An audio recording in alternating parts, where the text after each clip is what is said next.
नमस्कार मंडळी. आपले तात्या चीनच्या दौऱ्यावर गेले होते. आता तात्या म्हटल्यावर तुम्हाला कळलंच असेल. अमेरिकेचे राष्ट्राध्यक्ष डोनाल्ड ट्रम्प हे 14 मेला चीनच्या दौऱ्यावर गेलेले होते. आता त्यांच्याविषयी बोलण्यासारखं इथं काय? असे दौरे तर सगळ्याच नेत्यांचे होत असतात असं म्हणाल तुम्ही. पण एक विशेष बाब आहे. जेव्हा अमेरिकेचे राष्ट्राध्यक्ष डोनाल्ड ट्रम्प हे चीनच्या दौऱ्यावर जातात आणि चीनच्या दौऱ्यावर जाताना ते आपला पर्सनल मोबाईल फोन किंवा संगणक म्हणजेच डिजिटल डिव्हाइस सोबत नेत नाहीत, तेव्हा मात्र नक्की चर्चा होते. झालंही तसंच आणि याच विषयी या व्हिडिओमध्ये सविस्तर बोलूया. 14 मेच्या दिवशी डोनाल्ड ट्रम्प हे आपल्या एका मोठ्या टीमसह वेगवेगळ्या विषयांवर चर्चा करण्यासाठी अर्थात व्यापार विषयकचाच हा दौरा होता, चीनला गेलेले होते 14 मेला. तर या दिवशी अमेरिकेतून चीनला जात असताना त्यांनी आपला स्वतःचा मोबाईल, त्यांनी आपला स्वतःचा संगणक सोबत नेला नाही. त्यांची जी पूर्ण टीम होती तिनं सुद्धा आपले डिजिटल डिव्हाइसेस सोबत नेले नव्हते. आता चीनचा दौरा जो आहे त्या दौऱ्यात होणारे जे विषय आहेत त्यावर चर्चा होण्याऐवजी गेले 2-3 दिवस याच विषयाची चर्चा होती आहे की त्यांनी आपले डिव्हाइसेस का नेले नव्हते. तर त्याचं कारण इंटरेस्टिंग आहे आणि त्याकरता हा व्हिडिओ शेवटपर्यंत बघा. तर डोनाल्ड ट्रम्प, त्यांची पूर्ण टीम आणि या टीमसोबतच एलॉन मस्क, टिम कुक आणि जेन्सन हुआंग हे सगळेजण, हे उद्योजक आहेत, यांची नावं तुम्हा सगळ्यांना माहितीच. हे सगळेजण चीनच्या दौऱ्यावर गेलेले होते. वेगवेगळे व्यापार, एआय समोरची पुढची आव्हानं, त्याच्यासाठीचं नियोजन, अशा सगळ्याविषयी चर्चा करण्यासाठी हा अमेरिकेचे राष्ट्राध्यक्ष डोनाल्ड ट्रम्प यांचा चीनचा दौरा होता. या दौऱ्यादरम्यान झालं असं की स्वतःचा मोबाईल, स्वतःचा लॅपटॉप किंवा इतर डिजिटल डिव्हाइसेस त्यांनी सोबत नेलेली नव्हती. त्यांनीच नाही, त्यांच्या टीमनं सुद्धा ही डिजिटल डिव्हाइसेस सोबत नेली नव्हती. आता तुम्ही याची कल्पना कराल का की आपण सुद्धा 1 तासाहून जास्त आपल्या मोबाईलपेक्षा लांब राहू शकत नाही. आणि अशा वेळेला अमेरिकेचे राष्ट्राध्यक्ष किंवा एलॉन मस्क, टिम कुक सारखे उद्योजक सुद्धा दिवसभर मोबाईल हातात न ठेवता, म्हणजे पर्सनल डिव्हाइसेस हातात न ठेवता चीनच्या दौऱ्यावर गेले. त्याचं कारणही म्हणजे तितकंच महत्त्वाचं असणार, गंभीर असणार. तर कारण असं होतं की अमेरिकन सुरक्षा एजन्सीना संशय होता की चीन हे जे पर्सनल डिव्हाइसेस आहेत ते स्कॅन करू शकतं, हॅक करू शकतं. म्हणजे तुम्ही चीनच्या भूमीवर उतरलात रे उतरलात की तुमचे फोन हे स्कॅन व्हायला सुरुवात होते, तुमचे फोन हॅक व्हायला सुरुवात होते आणि आपला सगळा पर्सनल डेटा हा त्यांच्याकडे जातो. हे इतक्या डिजिटलाइज झालेल्या चीनमध्ये आपण जर उतरायचं असेल तर आपण खबरदारी घेतली पाहिजे आणि त्यामुळे पर्सनल डिव्हाइसेसच न नेणं हा त्याच्यावरचा उपाय. हेरगिरी केली जाऊ शकते आणि तिच्यापासून टळण्याकरता हा उपाय म्हणजे डिजिटल डिव्हाइसेस तिथे न्यायचे नाहीत.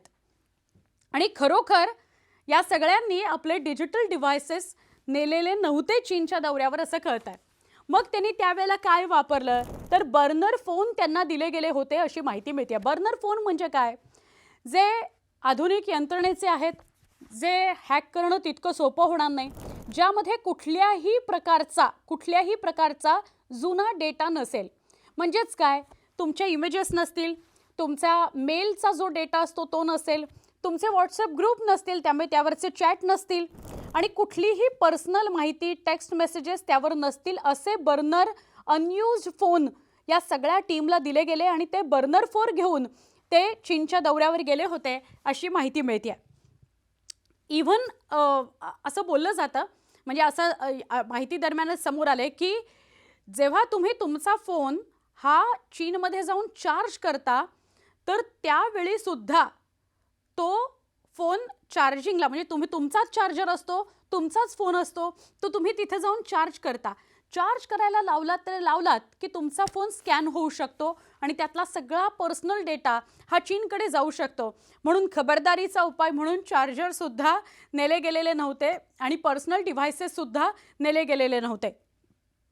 जुना पर्सनल डेटा ज्यामध्ये नाही, व्हॉट्सॲप नाही, डॉक्युमेंट्स कुठली नाहीत, अशा प्रकारचा बर्नर फोन त्यांनी या चीनच्या दौऱ्यामध्ये वापरला. चीनमध्ये कोणतंही डिजिटल उपकरण जरी नेलं किंवा नेटवर्कसुद्धा असलं, आपलं पर्सनल नेटवर्क, तरीसुद्धा ते हॅक होऊ शकतं. इतकं डिजिटलाइज आहे, इतकं टेक्निकली साऊंड आहे चीन, आणि त्यामुळे अमेरिकेनं सुद्धा चीनचा धसका घेतला असं आपल्याला या सगळ्यावरून दिसतं. अमेरिकेनं चीनचा का धसका घेतलाय? तर कुठलाही पर्सनल डेटा, म्हणजे आत्ताची जी परिस्थिती आहे त्या आत्ताच्या परिस्थितीमध्ये कुठलाही पर्सनल डेटा अमेरिकेचा, स्वतः डोनाल्ड ट्रम्प यांचा किंवा महत्त्वाच्या कागदपत्रांशी संबंधित काही गोष्टी त्यांच्यापर्यंत पोहोचू नयेत म्हणून हा धसका चीनचा घेतलेला दिसतोय अमेरिकेनं. आता अमेरिका सारखा बलाढ्य राष्ट्र दुसऱ्या एका चीनसारख्या बलाढ्य राष्ट्राला भेटायला जातं. अत्यंत प्रोफेशनल अशी मीटिंग असते. व्यापार, AI या संदर्भात चर्चा होणार असते.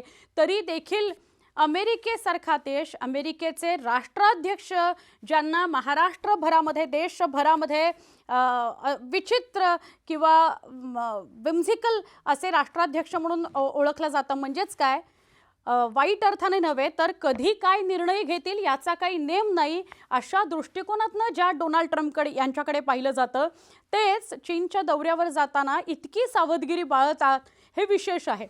याला एक छोटीशी पार्श्वभूमी अशी की आत्ता इराण, इस्रायल, अमेरिका ह्याचं जरी सीज फायर सुरू असलं तरीसुद्धा युद्ध पेटलेलं आपण बघितलं आणि त्यात अमेरिका इराणच्या विरोधात लढताना आपल्याला दिसली. त्याच इराणला चायनाने मदत केली, चीनने मदत केली, आणि अशा वेळेला चीन आणि अमेरिका या दोन बलाढ्य राष्ट्रांमध्ये थोडा संघर्ष होता, थोडा तणाव होता. तोच तणाव या बैठकीमुळे, या चर्चेमुळे, 14 मेच्या त्यांच्या दौऱ्यामुळे थोडासा निवळला असता. मग त्यात अजून काही शंका, कुशंका, वादांना कारण ठरू नयेत आपले डिजिटल डिव्हायसेस म्हणून अमेरिकेनं सुद्धा खबरदारी बाळगली आणि सगळ्या अमेरिकेच्या डोनाल्ड ट्रम्प यांच्यासोबतच्या टीमनं आपले सगळे पर्सनल डिव्हायसेस अमेरिकेमध्येच सोडले आणि मग ते चीनच्या दौऱ्यावर गेले. आता ही जी बातमी समोर आलेली आहे ही बातमी वाऱ्यासारखी पसरली, सोशल मीडियावर सुद्धा ती बातमी पसरलेली आहे.